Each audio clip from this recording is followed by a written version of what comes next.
आप देख रहे हैं न्यूज प्लस 21। मैं हूं आपके साथ अंजलि जायसवाल। आइए एक नजर डालते हैं दिन के टॉप 10 बुलेटिन पर। छत्तीसगढ़ में 50 से ज्यादा चोरों का पावर प्लांट में धावा, अपने अपने काम का सामान ट्रैक्टर में भरकर ले उड़े। छत्तीसगढ़ में धान खरीदी में पंजीयन घोटाला, सहकारी समिति ने बिना जमीन के भी किसानों का रजिस्ट्रेशन कर लिया। एनआईए को मिली 10 दिन के लिए गैंगस्टर लॉरेंस बिश्नोई की कस्टडी।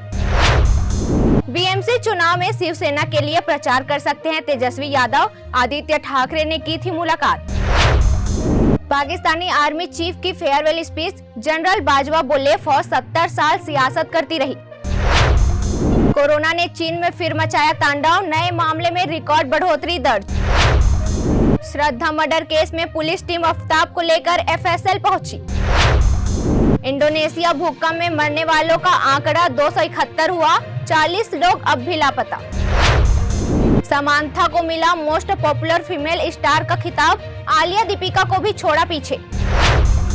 पुर्तगाल घाना मुकाबले से पहले रोनाल्डो 2 मैचों के लिए सस्पेंड, 42 लाख रुपए का जुर्माना भी लगेगा।